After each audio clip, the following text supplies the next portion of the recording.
Hello and welcome to my fasting update. By 5:30 today, it will be 72 hours. It's now 1 p.m. in Durban, South Africa, where I live. So things are going really well.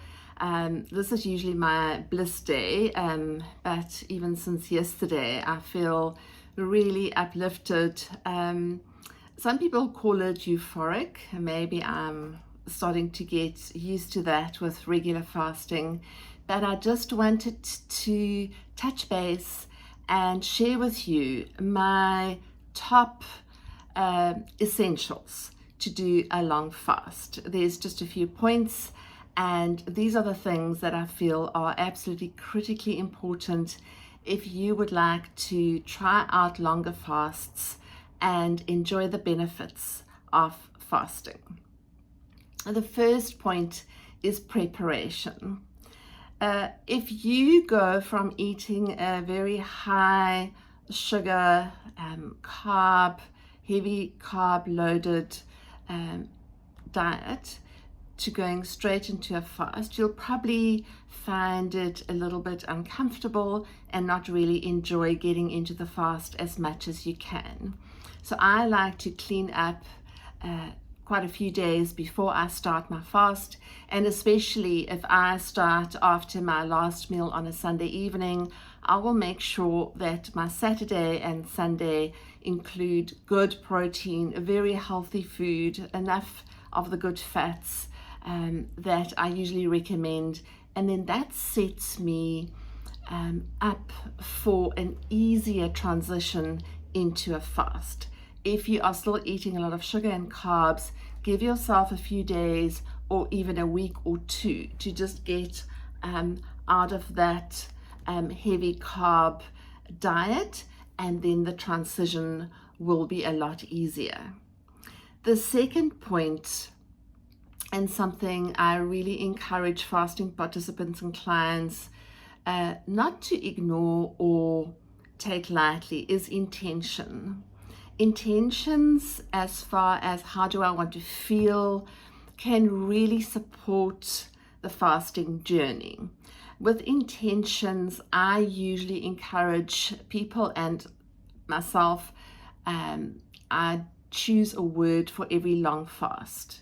For this fast, I chose the word worthy.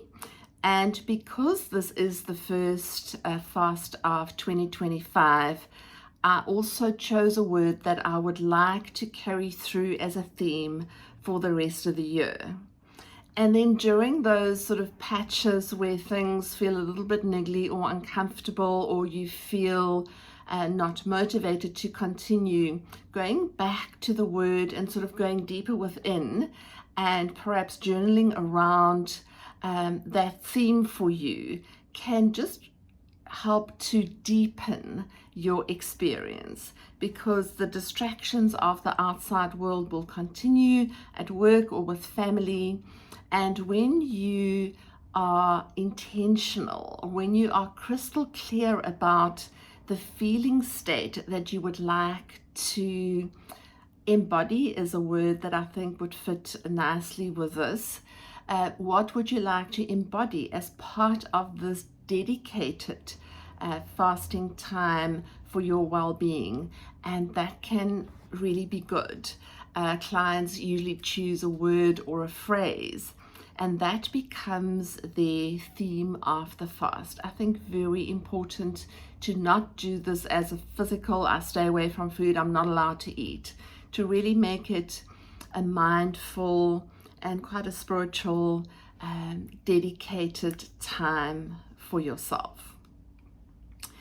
The third point, and again, this doesn't seem to really fit into the physical restrictions that people interpret or assume is part of not eating: nervous system regulation. So the third point is nervous system regulation. What do I mean by that?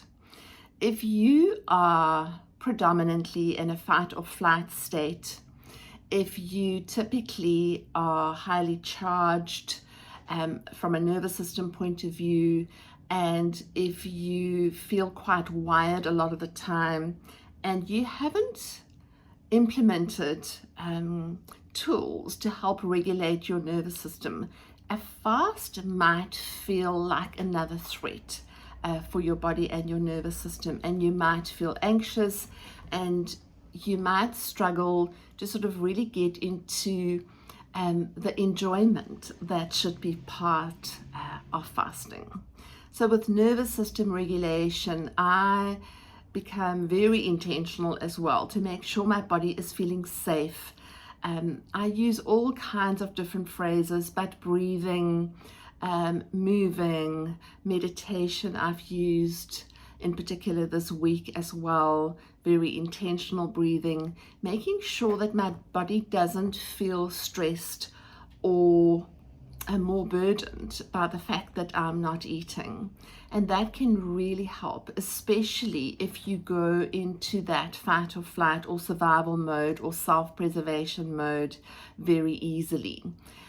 Then it would really benefit you to practice some good vagus nerve exercises, whatever you feel drawn to. And that, I think, could really be very supportive and help you to enjoy your fast more. The fourth point is minerals. I use a liquid mineral called Concentrace, and I've also mentioned it in a few of my previous videos about long fasts. I have that in water throughout the day to make sure that as I might be losing water, that I don't become weak or dizzy. And that for me has been quite a game changer, and a really good fasting hack is to continue to add a form of minerals in my body, into my water. And some people also like to use something like a Himalayan salt in their glass of water or in their jug of water. I think it makes quite a big difference, so that could be a consideration for you. And then number 5, gratitude and embracing or allowing the process. What do I mean by that? I make a point of really thanking my body throughout the fast, especially at night when I go to bed. Thanking my body for carrying me so effortlessly, thanking my body for coping so well with the fasting process, and allowing, so not being super critical or harsh with my thoughts or self-talk.